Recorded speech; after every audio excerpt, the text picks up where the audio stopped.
test, test. Thank you so much. All right, hi everybody. Welcome.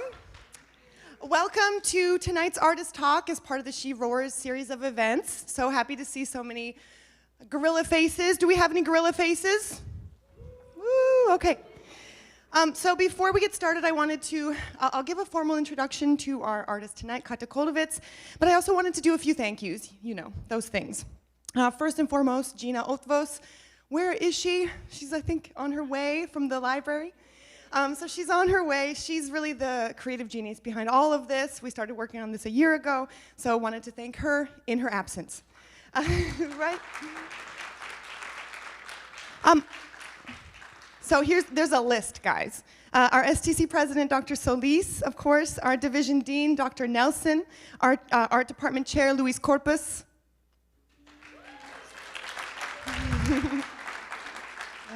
And then we have some community partners to thank. McAllen Public Library, our friends in the School of Interdisciplinary Programs and Community Engagement at UTRGV. You can clap whenever you feel like it. Our collaborators at IMAS, the International Museum of Art and Science. Just so you all know, in case it's not clear, we do have schedules in the back with extra events. They're going to be hosting our workshop tomorrow with Käthe Kollwitz. It's going to be a community workshop geared towards making artwork for social change together. So looking forward to that tomorrow. All the faculty and staff in the art department who really helped bring all this to life. Phyllis Leverich and Leila Hernandez, who were really influential and helpful with planning. And Leila actually curated an exhibition of student posters in the name of the Guerrilla Girls. So you can find those right outside Building B Gallery. Be sure to check that out. Let's see, Genesis Ramirez, our gallery assistant who put together a beautiful show in Building B. Applause. And Angela Orta, who is our administrative assistant in the art department, who does a whole lot of work often behind the scenes. So thank you, Angela.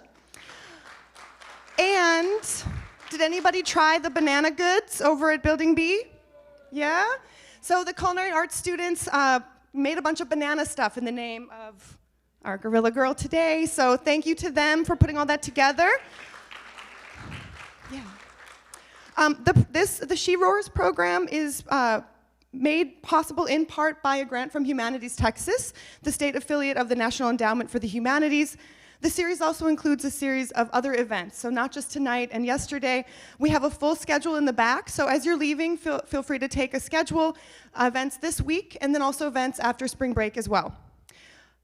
And now, it is my pleasure my extreme pleasure, to introduce tonight's speaker, Käthe Kollwitz, founding member of the Guerrilla Girls. I got more. The Guerrilla Girls are an anonymous artist, a group of anonymous artist activists who use disruptive headlines, outrageous visuals, and killer statistics to expose gender and ethnic bias and corruption in art, film, politics, and pop culture. They believe in an intersectional feminism that fights for human rights for all people and all genders.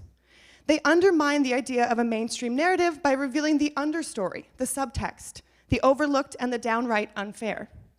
They've done hundreds of projects, street posters, banners, actions, books, videos, all over the world. They also do interventions and exhibitions in art museums, blasting art museums on their own walls for their bad behavior and discriminatory practices. Their retrospectives in Bilbao and Madrid and their traveling exhibition, The Art of Behaving Badly, have attracted thousands. Their new book, Guerilla Girls, The Art of Behaving Badly, collects hundreds of their projects from 1985 until 2020.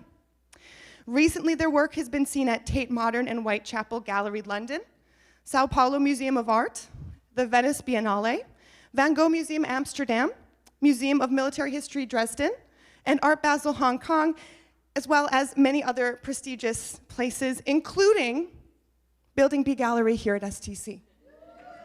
Maybe the most prestigious, maybe. The Guerrilla Girls' motto is this: do one thing. If it works, do another. If it doesn't work, do another anyway. Keep chipping away. Creative complaining works. And without further ado, I'd like to be the one to introduce you to tonight's artist. Käthe Kollwitz. Masks up. All right, everybody. Okay, it's so fantastic that you all have gorilla masks tonight. It's just amazing. But you're missing something, bananas. So I brought some bananas. I must tell you, when I start to throw them, I'm terrible at it. Okay, we'll try.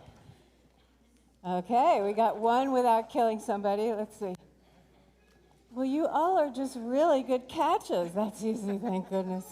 Okay, all right, I'm gonna try. Yeah? I have more. I have a lot more. We want to make sure people get them. Even in the front row, people can get a banana. That's for you. Anybody else down here? All right, oh God. Oh, wait. Let me see. I should have brought more, of course, but you know. That was so nice of you. Very nice. Okay, let's see. A couple of people over here, and then no more bananas. We got no bananas after that. Oh, I don't know. That is really something. Everyone should duck.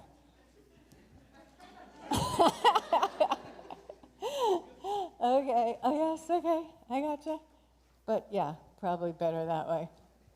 All right. And una más. Okay. Phew. That was hard.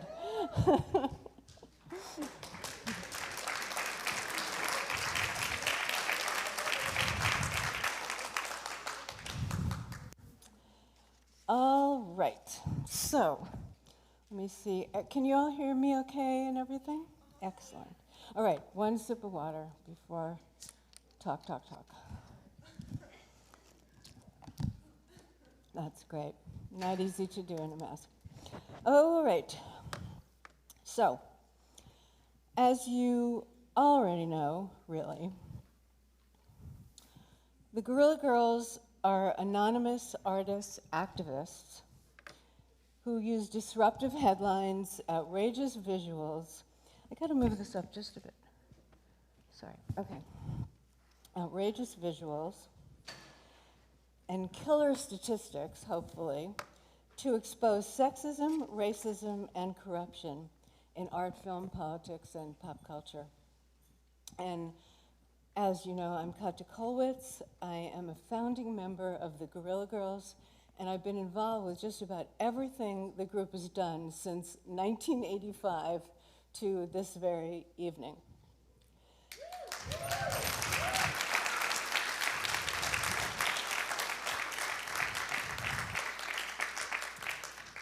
We create political art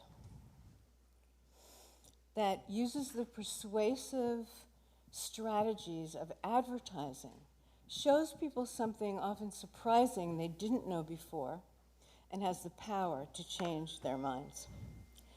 And as we all know, it's a really tough time in the world right now. Demagogues, fascists, and white supremacists are on the rise. Then there's income inequality, extreme poverty, cataclysmic climate change, and the attack on women's reproductive rights.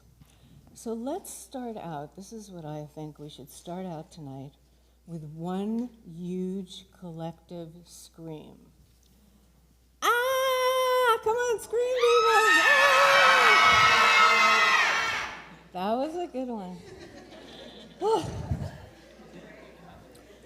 Now, just a little bit, I'm going to show you a bunch of stuff we've done. Early stuff, late stuff, the newest stuff just finished yesterday. But first, a little bit about oops, did this stop? Okay, sorry about that. A little bit about what it's been like to be a Guerrilla Girl.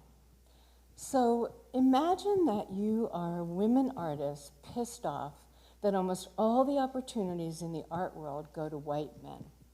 Imagine you go to a protest outside the Museum of Modern Art in New York after it opens an international exhibition in 1984 with 169 artists, of which only 13 were women, and there were only 8 artists of color. And walking around in a picket line, you see immediately that no museum goer even cares. That's your aha moment. You realize there has to be a better way, an in-your-face, unforgettable way to break through people's expectations and preconceptions and prove to them that the art system is not a meritocracy where museums, galleries, critics, and collectors always know best. You dream up a new kind of street poster to wake people up to the pathetically low number of women artists and artists of color in New York galleries and museums. You call a meeting, decide to be anonymous, you pass the hat around to pay for printing, you name yourselves Guerrilla Girls. And within a couple of weeks, you're sneaking around New York in the middle of the night, carrying stacks of posters and buckets of glue. Your work immediately ignites a public argument about sexism and racism in the art world and beyond. What follows? Hundreds of works, exhibitions, performances, books, not just about the lack of gender and ethnic diversity in art, but also other fields, politics, culture, etc. You get thousands upon thousands of messages from people all over the world, aged 8 to 80, saying your crazy kind of activism is a model for them. Over 60 individuals have been members of the Guerrilla Girls, some for months, some for decades, and a few even for just one single meeting. They're cis, lesbian, and transgender, diverse in age, sexual orientation, and class, and from many ethnic backgrounds, Asian, South Asian, American, Latinx, European, so on and so on. Each of us takes the name of a dead woman artist as a pseudonym. The Guerrilla Girls from our beginning to today have fought against racism, sexism, museum corruption, income inequality, and sexual harassment and abuse. So tonight, I'm going to start with anti-racism. So this is one of our earliest posters from 1986. Only 4 galleries in New York show black women, only 1 shows more than 1. Not only did we point out racial bias in general, but also the problem of tokenism, the idea that if you show one person from a marginalized group, you've solved the issue of bias.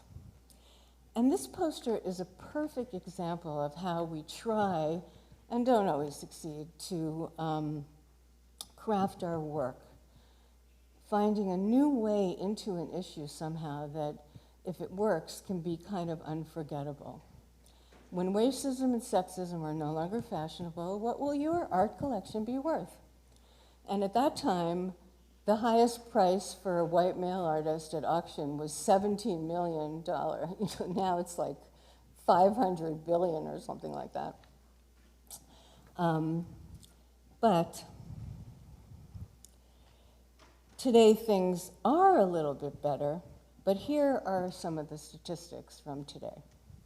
The top auction price for art by a living woman artist is still only 14% of the top price for a man. And when we look at the top price for a living black woman artist, it dips down to 5%. In 2002, a really interesting and diverse group of women film directors asked us if we would do a billboard a few blocks from where the Oscars are held in Los Angeles. And this is what we came up with. The anatomically correct Oscar. He's white and male, just like the guys who win. And we always feel we have to back up our statistics, our headline, our crazy headlines with statistics. So this of course says, best director has never been awarded to a woman, 94% of the writing awards have gone to men, and only 3% of the acting awards have gone to people of color.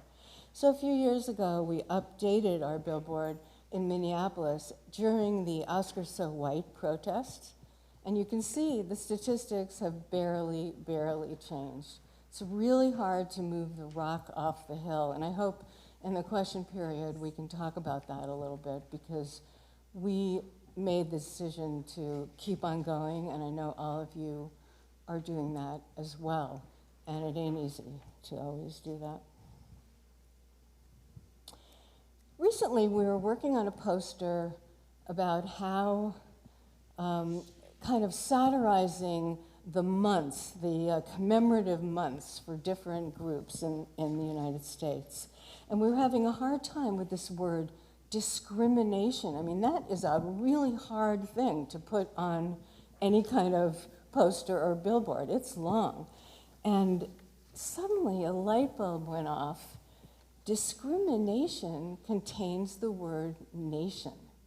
So when we separated it, discrimination, it became a whole other thing. And that's what we're all looking for whenever we're trying to do this kind of work that we want to break through people's preconceived notions. So anyway, it's now a digital billboard on the Sunset Strip in Hollywood.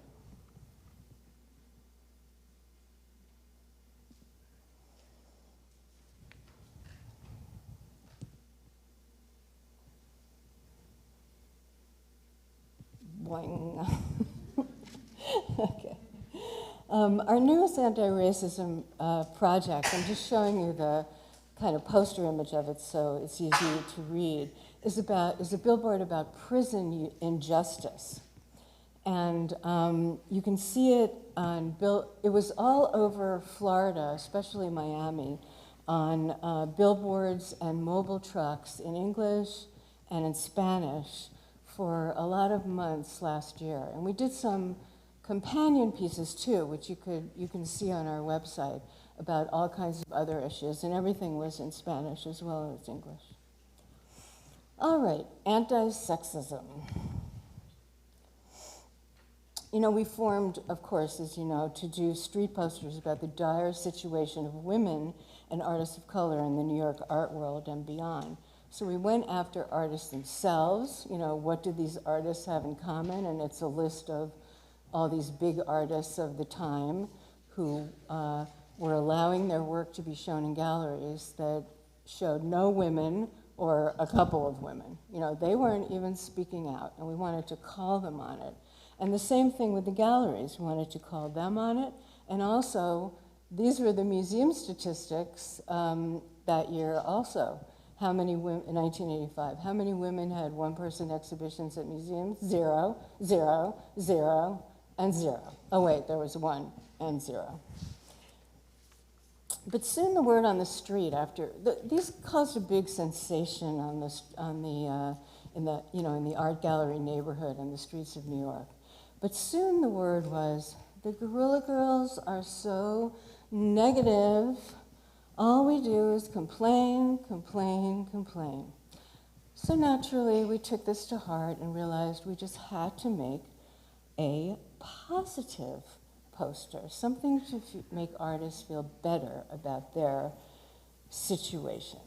And of course, this is one of our most well-known posters, The Advantages of Being a Woman Artist. And as you can see, all of them are actually disadvantages. And in terms of creating this kind of art, so someone had the idea, let's do a poster, the advantages of being a woman artist, the advantages of being a male artist. They just wrote down real advantages. And looking at the poster, so they bring this in, looking at the poster, it was so obvious that it has to just be the advantages, and they have to all be disadvantages. So you have you have an attitude, you have a voice. You're not just saying, this is bad.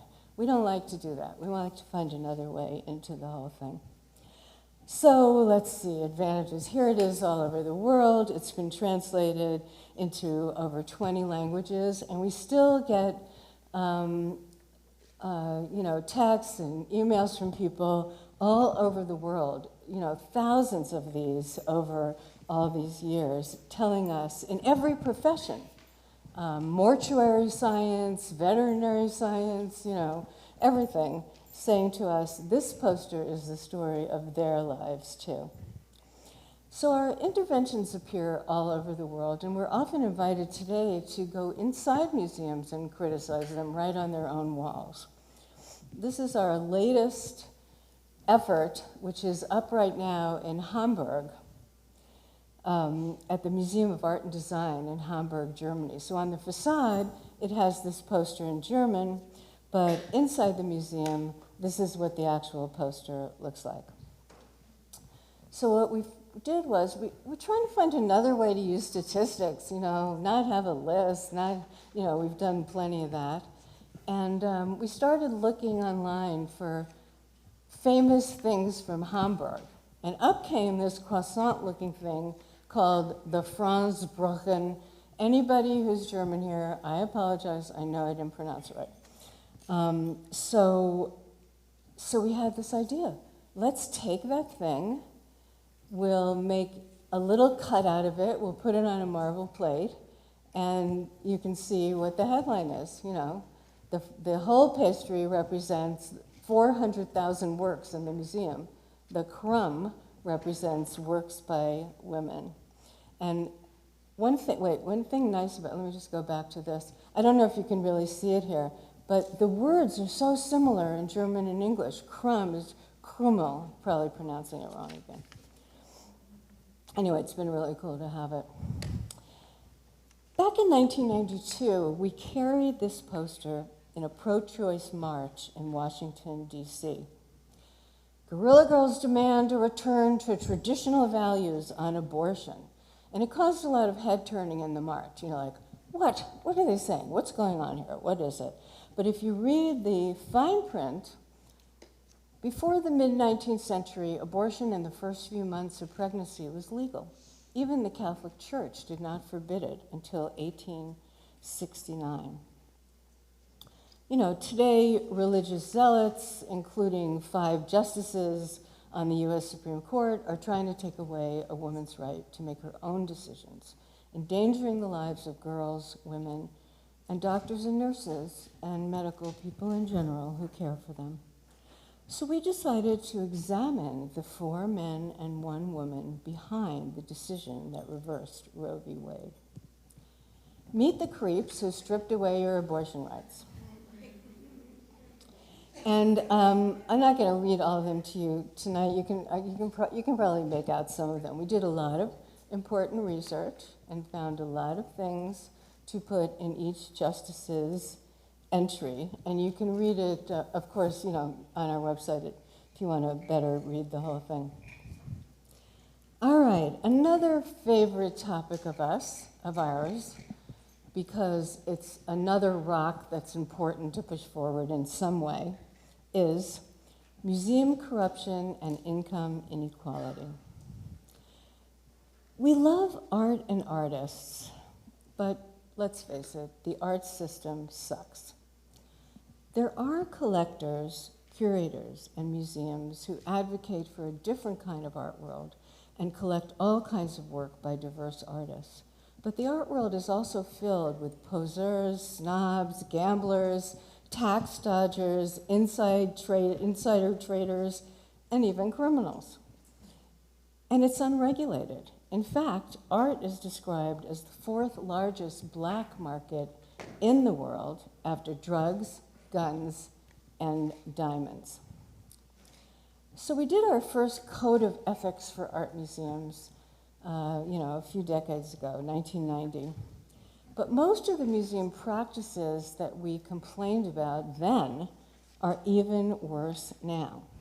So a year ago or so, we updated our poster, and we made it into a fake monument, a visual image of a monument in front of New York City museums. But we took a lot of, we had a lot of fun. Oh, we'll have flames on top, we'll have gorillas on the side, we'll do this, we'll do that, we'll make it in arcane kind of language. And it made us always want to figure out a way to actually create this monument and do something with it. And we were finally able to do this last September. We constructed a 9-foot-high monument on wheels and dragged it around to 4 New York museums, the Met, MoMA, the Guggenheim, and the Whitney. We had a fantastic crew filming the action and filming our conversations with museum goers and museum staffers. You know, in most museums now, many museums around the country, especially the big ones, museum employees are fighting for better wages. They were always hugely underpaid. So a lot of employees came out to talk to us about things, and also a lot of people came up, some con, but many, you know, going, oh, wow, I didn't know that before. Anyway, this is going to be, every year PBS has this thing, Art 21, where they do a whole bunch of very short films about artists. And ours, it's actually starting right away, I think, but ours isn't going to be finished or seen until May. And once they show it on TV, it's available everywhere online for free. Oh, one more thing about our crazy thing. So this is like a sleeve. If you look at it's a printed giant 9-foot sleeve that goes over a frame, because we had to keep it in a van, run out, put it all together really quickly, wheel it over, you know, and hope that nobody tried to stop us. So that's, you know, that's what you're looking at. But I want to tell you what our code actually is. So, if thou exhibiteth super expensive art bought at super fancy galleries and donated by super rich collectors for super big tax deductions, thou must renameth thyself the Museum of Super Rich People's Art. Thou shalt honor all thine employees, never undermine their efforts to unionize, and pay them a living wage plus benefits. Thou shalt cast out institutional racism, sexism, classism, ableism, homophobia, and transphobia, colonialism too. God, there are extra H's in there, sorry. Thou shalt banish board members who make the world a worse place. Out with money launderers, arms dealers, inside traders, climate change deniers, polluters, antiquities smugglers, addictive drug manufacturers, student loan sharks, and associates of Jeffrey Epstein. And if thou dost not show and hire staff as diverse as the culture thou claimeth to represent, admit you are not preserving the history of art, only the history of wealth and power.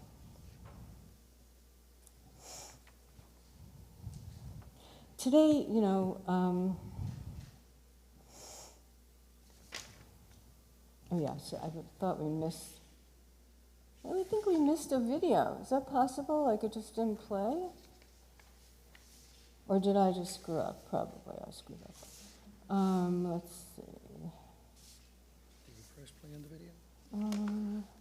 Or when the different slide? 7, 8, Was that within the slide, the previous slide, the next slide? Oh, okay, yeah, no, it's coming. I'm sorry, I did screw up. Forgive me. Okay, so, so this is our poster version of kind of the sense of this whole thing. Because in this system, we think museums must only accept money from donors. You know, it's sad in the United States that there is hardly any state and federal money for art. That's not a perfect system anyway, but in Europe, curators have a lot more leeway than they do here, where they have to raise money for every exhibition that they want to do.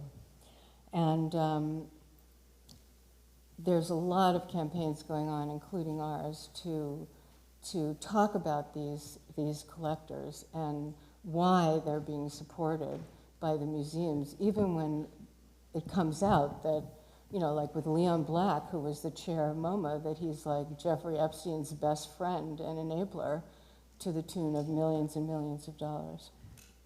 Oh yeah, here's Wealth and Power all over the world, in Thai and Spanish and, you know, all kinds of places, in Kochi, India, down at the bottom.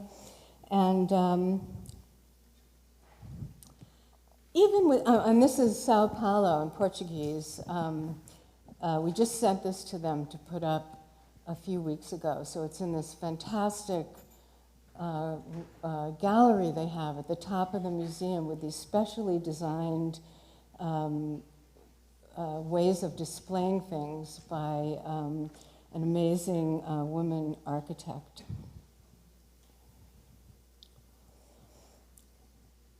So with everything that I'm showing you, in various different places, we started out on the street, and we still love the street best. So for an anniversary we had a bunch of years ago, we decided to do a street campaign in New York about art world income inequality, including a stealth projection on the Whitney Museum. And this is a film that some of our collaborators made about it. So the world of artists is great, but the art world sucks. The super rich are controlling the museums, sitting on the boards. Power is being centralized into these few rich people. Like, it's really about the 1%. Unfortunately, the art world right now appears to be about money and about the production of luxury items. Billionaires are making more and more and more, and their taste controls which artists get the big bucks and get the opportunities and get the shows.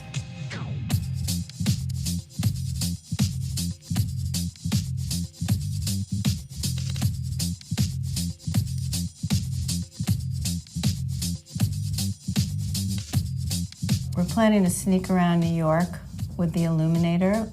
So we'll be starting out in Chelsea, and we hope to then go to the Whitney. So we had this idea to do something we could do really fast around New York and put these stickers up. Some of the stickers are about art galleries, about billionaires, billionaire collectors, and about museums.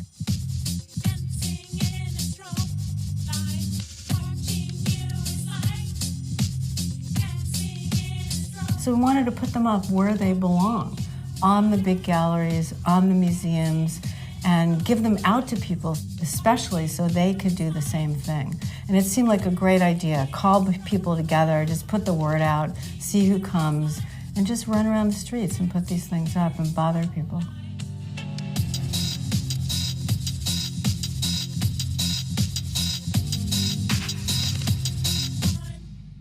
It's going to be a Saturday in Chelsea. People walking around feeling really good about having seen all this inspiring art, and all of a sudden they're going to see the wall above start talking to them. And it's going to say, "Dear art collector." We completely get it. Collecting art is so expensive. We really understand why you can't afford to pay all your employees a living wage. The wall is going to talk to them.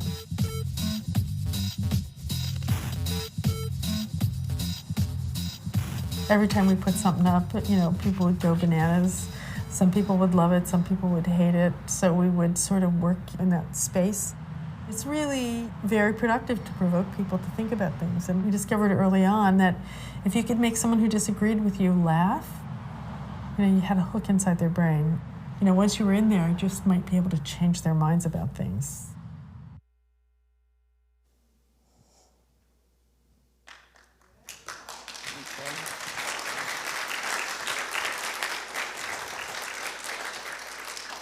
And just to make it clear that we are also fighting income equality in other ways, this is a billboard we did kind of similar to what you just saw, all those stickers you just saw, which has been traveling around to many different states in the last year or so. All right, now back to the art world. Art historians call it the male. Whoops, I wrote it wrong. I had to fix this slide because something was wrong with it. And okay, just don't look at that R. Don't look at that R. Art historians call it the male gaze. You all know that. Guerrilla Girls call it the male graze. Oops. Wait. I'm sorry. I shouldn't have done that yet. Okay. Sexual exploitation, domination, abuse, and voyeurism are everywhere in our culture. The Guerrilla Girls Male Graze project isn't about censoring artworks or condemning sexuality as immoral. It's about facing the fact that Western art is and has always been obsessed with female bodies, sex, and violence.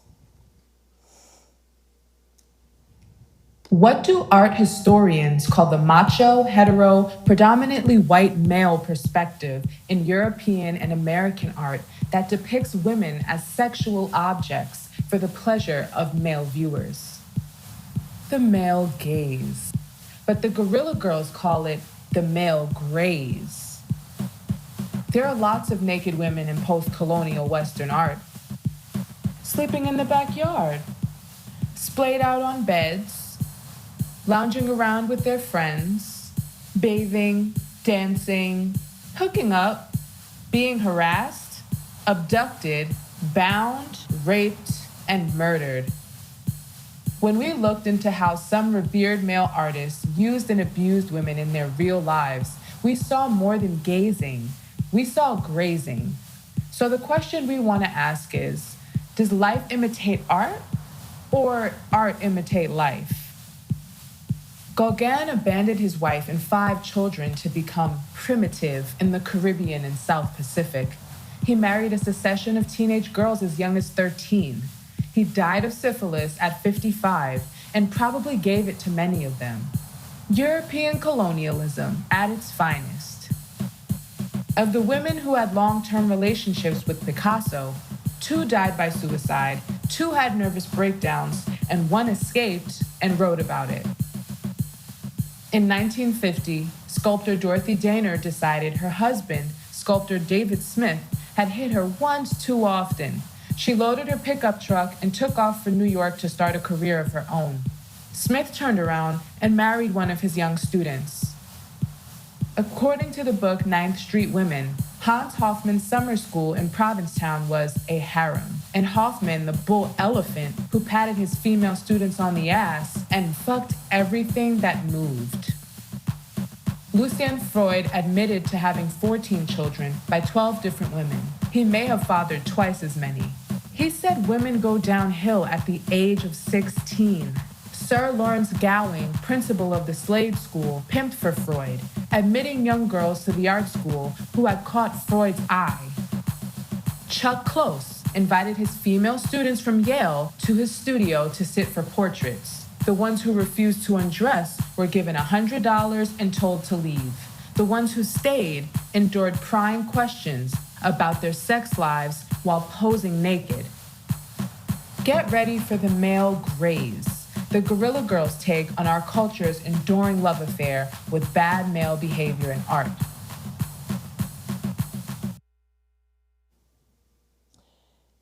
Of course, today, many abuse survivors are bravely speaking out, and museums are discussing whether an artist's bad behavior should be disclosed in an explanation of his art. Should there be a wall label? So we decided to help museums figure this out by writing some of our own possible wall labels. Oh, yeah, I got to set the stage. So this is the official portrait of former President Bill Clinton, which hangs in the U.S. National Portrait Gallery. And it was painted by Chuck Close, an artist who, like Bill Clinton, was accused of sexual abuse. Okay, so now that we know all this, what should the museum do about it? Well, here are our ideas. 3 ways to write a museum wall label when the artist is a sexual predator. Okay, 1. This is don't mention it at all. Chuck Close, American, born 1940, Monroe, Ohio. Portrait of President Bill Clinton, 1992.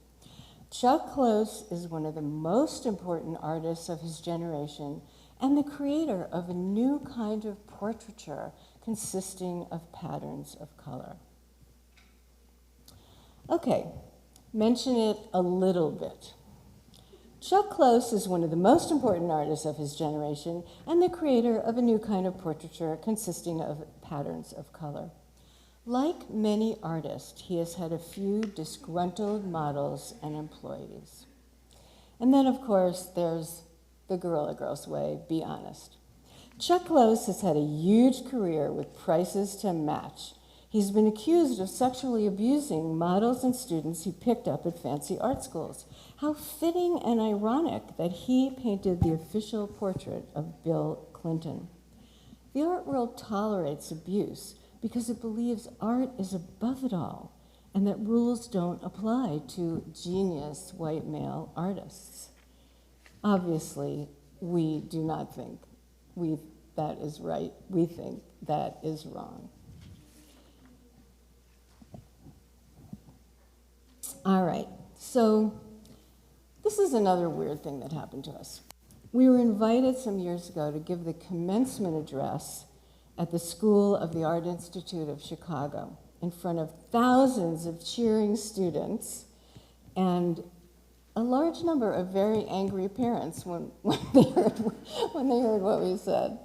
And afterwards, the speech we wrote, we decided to turn it into a video. And here it is.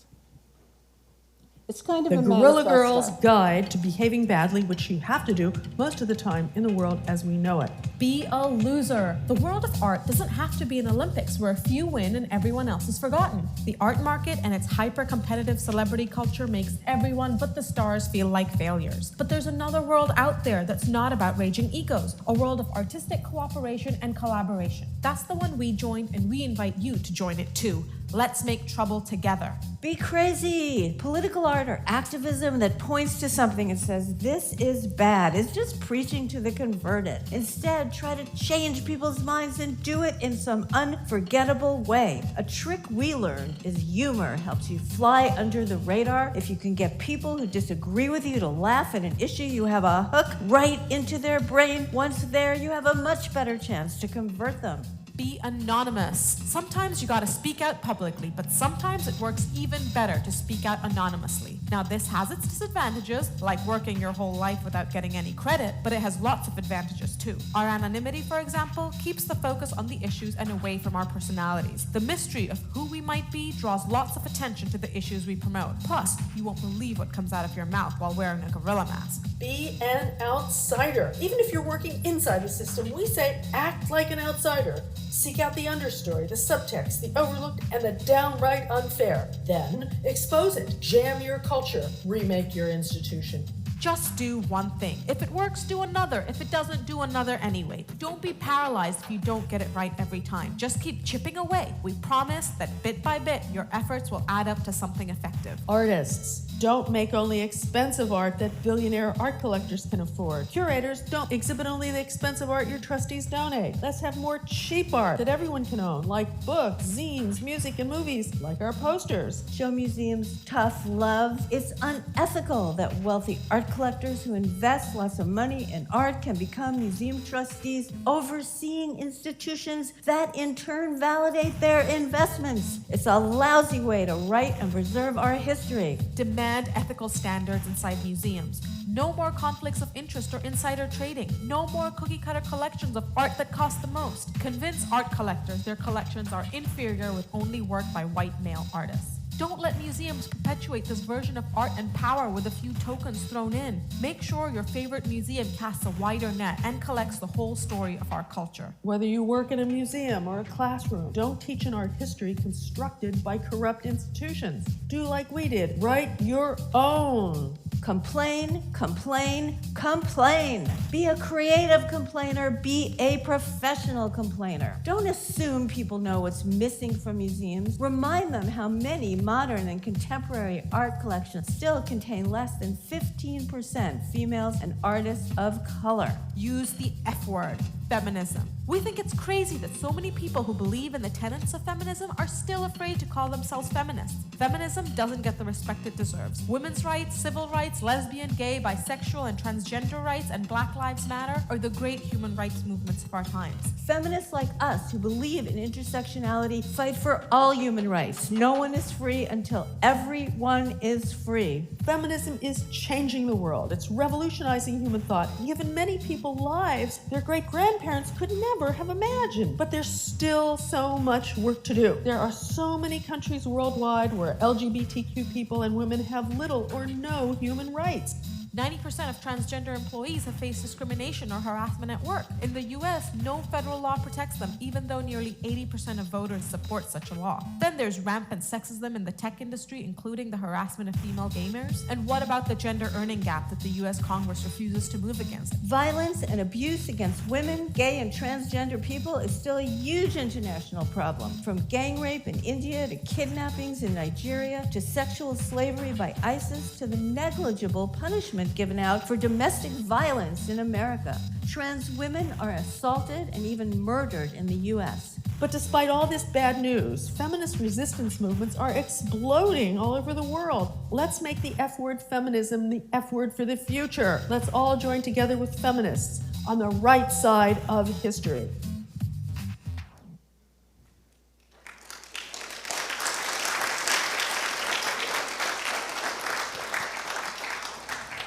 All right, so we promise to keep making trouble, and we hope you all will as well.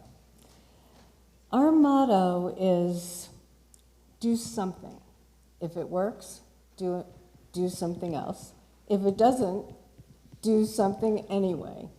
Creative complaining works, and now it's time for questions.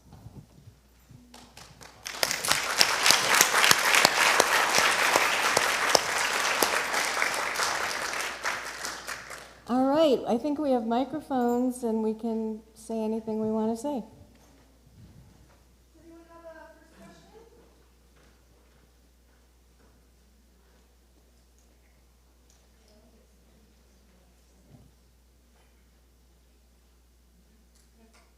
question? It's not a, Try the other one. no, I think you have to turn it on, or maybe they have it turned off in the booth. Ah, good. Okay. Hello. My question was, why gorillas? That is a really good question. So we named ourselves Guerrillas, the freedom fighters. We wanted to do something, you know, this was the 1980s, and there had been an incredible wave of feminist activism among artists. Incredible artists doing incredible things. But we wanted to set ourselves apart from that. So gorillas because freedom fighters, and girls because at that time, this was before girl power, girl everything, it was considered totally politically incorrect to call yourselves girls when you were adults. You know, we were standing up for the right to be women, which was really important, but we wanted to show this was something different. Our strategies were going to be different, and our name was different.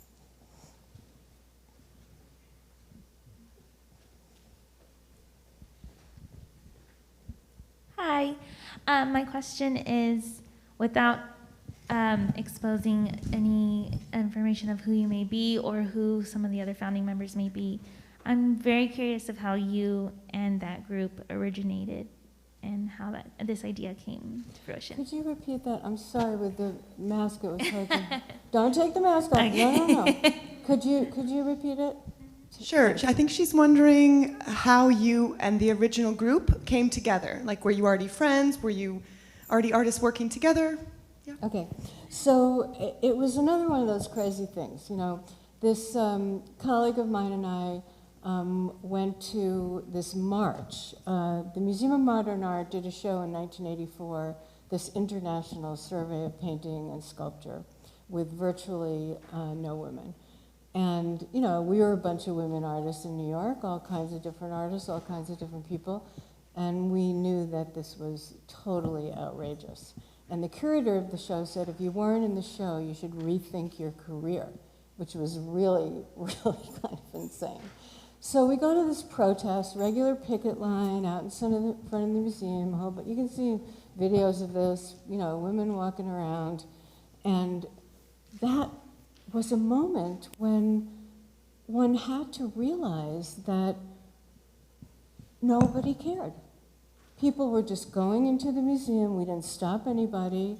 it was just like, oh, a bunch of women complaining again. You know, like that's, you know, if they were any good, they'd be in the museum. So it took us a few months, but we started thinking, you know, a few of us just started thinking, what can we do?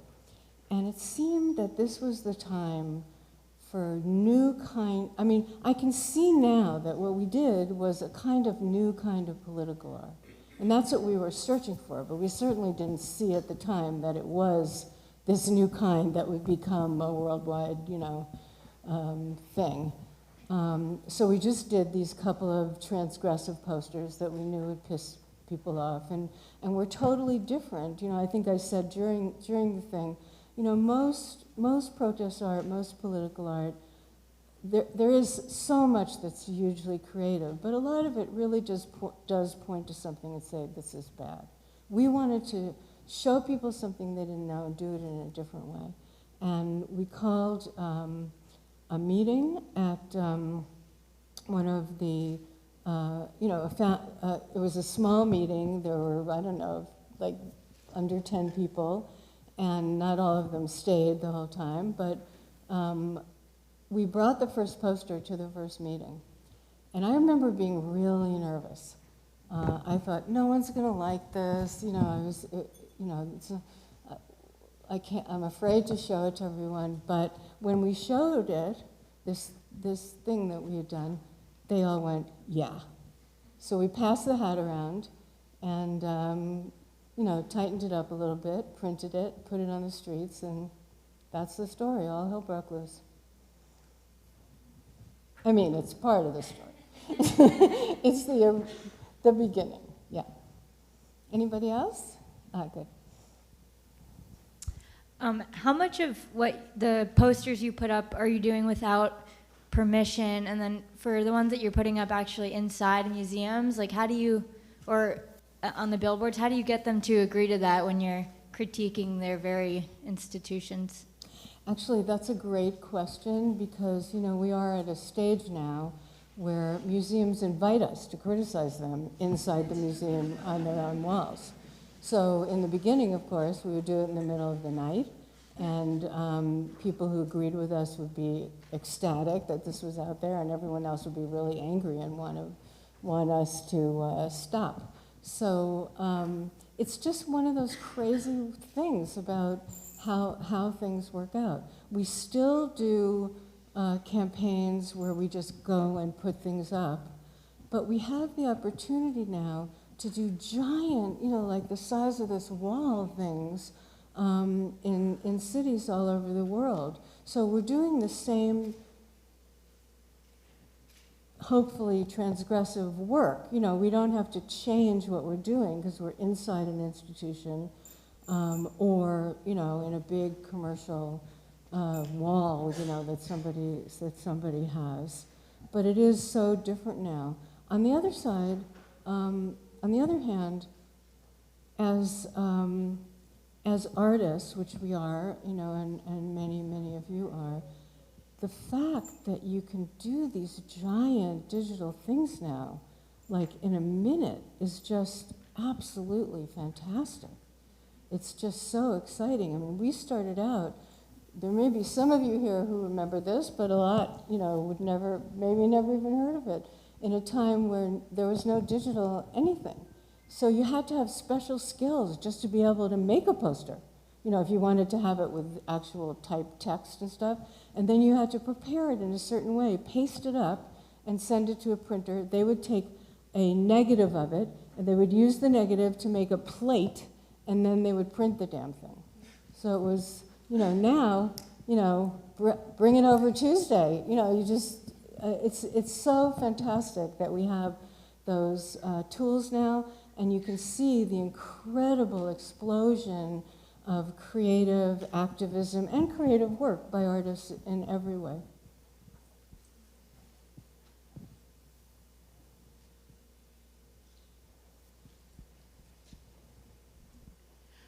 Will you always stay sort of outside the institution, or are there currently Guerrilla Girls, or do you think there will be future Guerrilla Girls who will find themselves the employees of museums and art galleries working from the inside? Mm-hmm. Yeah, well, you know, we've had in and out like 60 people over the years. So I will say, since, you know, we're so far along now, it seems like a good time not to be so mysterious, that we were multi-generational when we started, and some of those artists were already very successful, and others were showing, and others in our group never could get their work out at all. So we were at all, you know, we experienced all these things in the different ways, and you know, it's still basically true. And I do want to say one thing about artists that is just the most wonderful thing in the world. You know, the gatekeepers want to keep everybody out. You know, they're all about the few, the valuable, the incredible amount of money, the trading, you know, the auctions, etc. But the one great thing about any kind of artist, not just a visual artist, you cannot stop people from making their work. And that's why we have a culture. Because it's not those 5 guys, you know, who are making $1 billion. We might not care about, you know, society might not care about them at all. There'll be tons of their work in museums that no one will care about, you know. But there will still be all of us, you know, working, having people look at it, and having it discovered later also. And that's what it is for writers, for artists, for musicians. You know, we live in a bizarre society where you're supposed to be a superstar or you're nothing. And that's bullshit. You know, we all know that. That's why we do our work.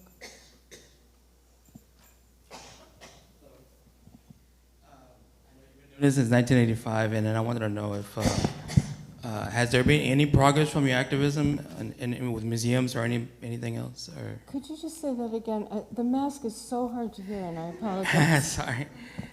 Yeah. Have you had any has there been any progress shown from the activism against the museums and all that?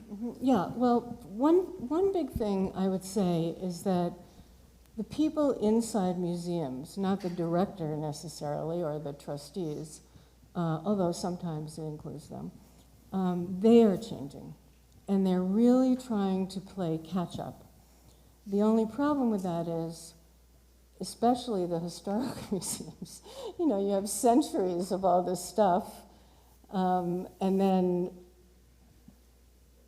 it's really hard to, it's going to take a long time to create the work that we're interested, you know, the diverse work that we're interested in seeing today. So they're trying, and that is a really good thing. And I think that's why we get invited to intervene right on the wall of the museum, because it's kind of helpful if you're a curator trying to push something that all of your colleagues aren't in favor of.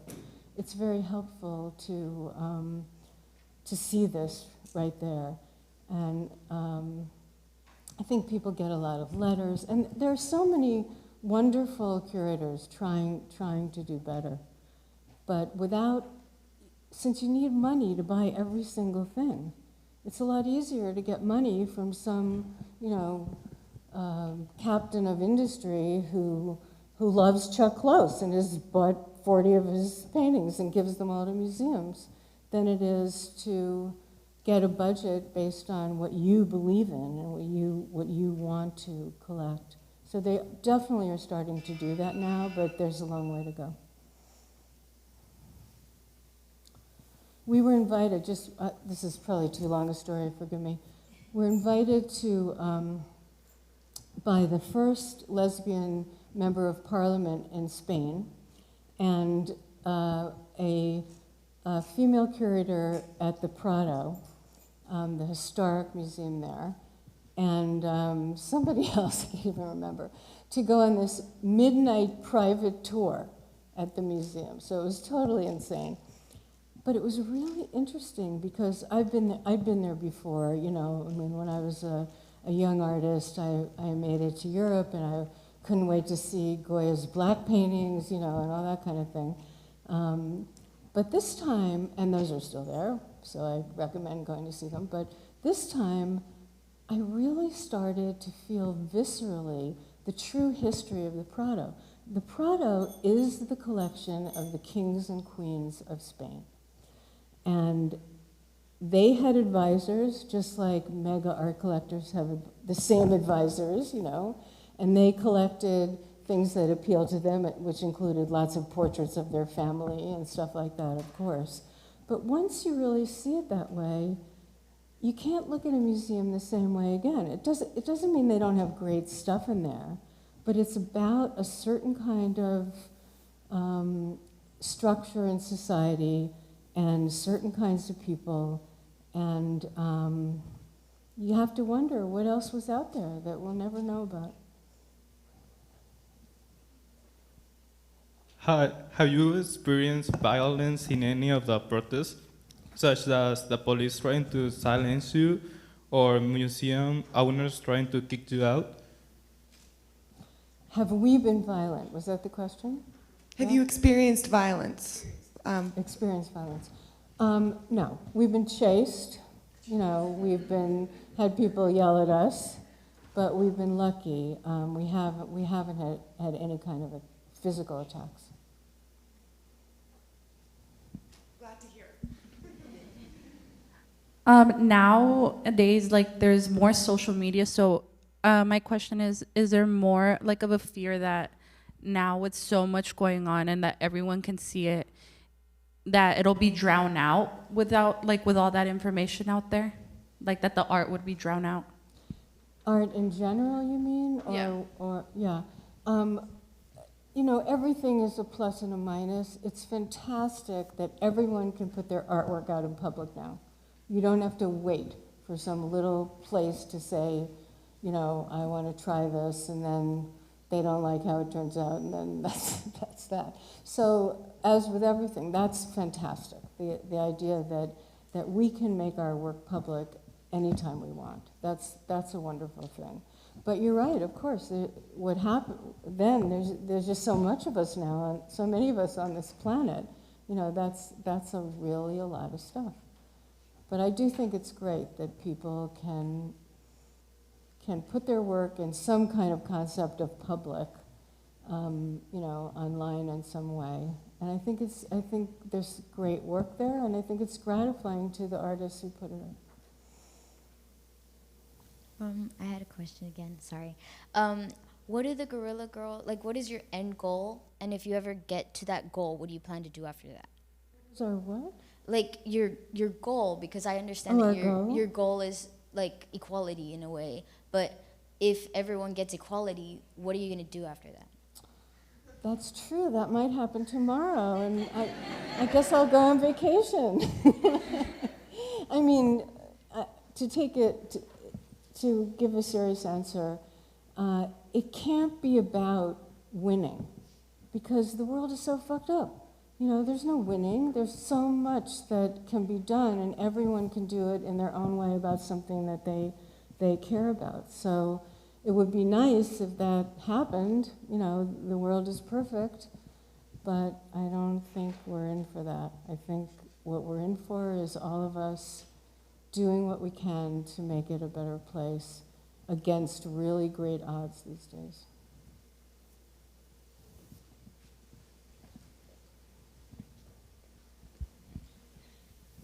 Hello. So years ago when you all first started all this, did you ever imagine that Guerrilla Girls would be this big, like years later? Absolutely not. It's been so, I mean, we worked really hard. We're always trying to do it better, do new things. You know, now that we have the opportunity to do these huge things, we jump on it, you know. And I do think social media and the internet help. We don't do that much of it because we're so busy, but people are doing it for, you know, posting things about us and things like that. And there's such a huge press, you know, also in the digital age. There's so many different blogs and, you know, podcasts and everything that it's kind of a little, when something gets, you know, when you blow up a little bit like we did, then it becomes everybody wants something, you know. I'm feeling that that's going to start to go down. We're still at a moment where we're just overwhelmed with all the requests, and we feel that we want to try to fulfill them all because we like to have our work out there where people see something different, you know, something that, and we know that people, that it works, you know, it works for some, it does encourage some people to become activists. But maybe it would be nice to have a little time off, I don't know. Although coming, you know, this is my first in-person gig since the pandemic. So we've done everything on Zoom for the last 3 years.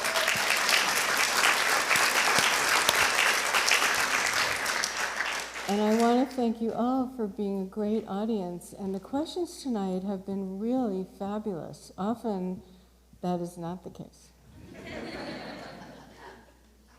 I have one more question. How do you become a Guerrilla Girl? Is there an application process? Just asking for a friend? Oh gosh, I wish everyone could be a Guerrilla Girl. You know, our other secret is we're always very small at any one time. There's no way a big group could agree on what to do next, to work on what to do next. So that's our little secret. You know, we've had so many fantastic members, but at any one moment, you know, we're not a big group at all. So you got to start your own. That would be fantastic.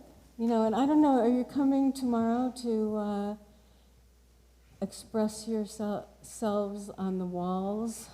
I hope so, and that's going to be really great. I'll be there too, and I'll talk about some of this stuff and some reasons why we love doing anything participatory. We've done this all over the world, had incredible response. So feel free. There's no judgment. There's no perfection. You know, just stick up there, whatever you want. Any other questions? Okay.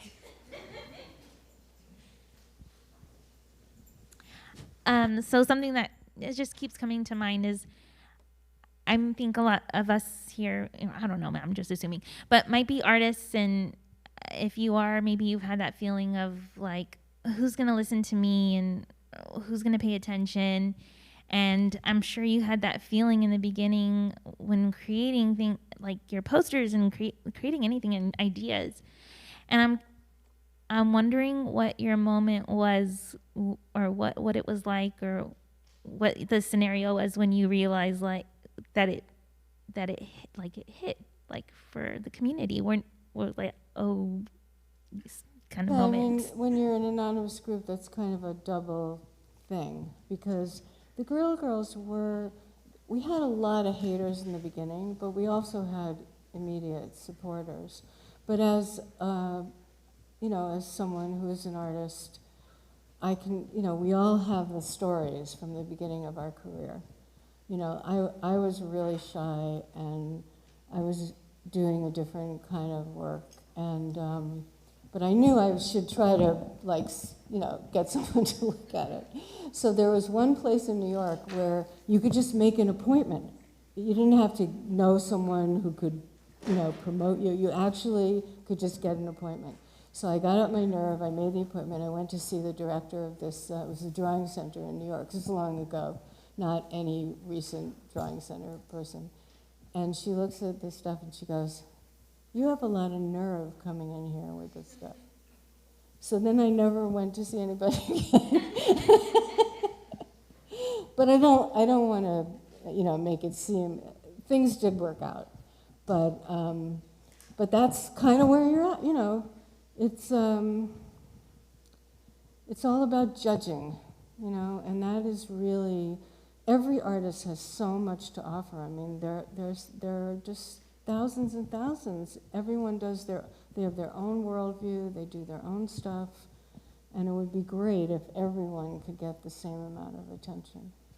But failing that, since it's not that easy, Please keep working and show your work to everyone who wants to see it, and do great things. I had a question. Okay. So like, aren't you like sometimes scared to go out like when you're wearing the masks? I mean, I know you're like promoting, you know, feminism and all that stuff, but like, I'm sorry, like I don't know if this question got asked, but like sometimes aren't you like worried that, you know, again, you'll get interrupted sometimes, or some people like go up to you and like be violent because, I mean, again, you're wearing the masks and stuff like that. Yeah, there hasn't been violence, but in our face, you know, complaining, you know, even in that film, when we're running around New York, you see a guy going, you know, like that. So that definitely happens. But worried about it, I don't know. Maybe it's just such a weird thing that it worked out this way. Like in the beginning, we used to wear ski masks, you know. Just saying. And now I'm stuck with this forever. But the fact that it became a symbol of something important is a good thing, even though it's ridiculous. Okay. All right, everybody. I think that's it for now. Nice round of applause, please. And put your masks up. Masks up. We're going to take a picture of the crowd. In the picture? I'm going to go Where's be in her the picture mat? too. Extra masks. She's wearing one. So we'll take, and we can take more pictures too. I don't know, get the smaller group together. Yay! Perfect, thank you. We wanted that so bad. Thank you so much, everybody. We can go back over to Building B and hang out there for a little bit. There might be some more banana treats there still. We're gonna head over and look at the posters. Thank you all for being here.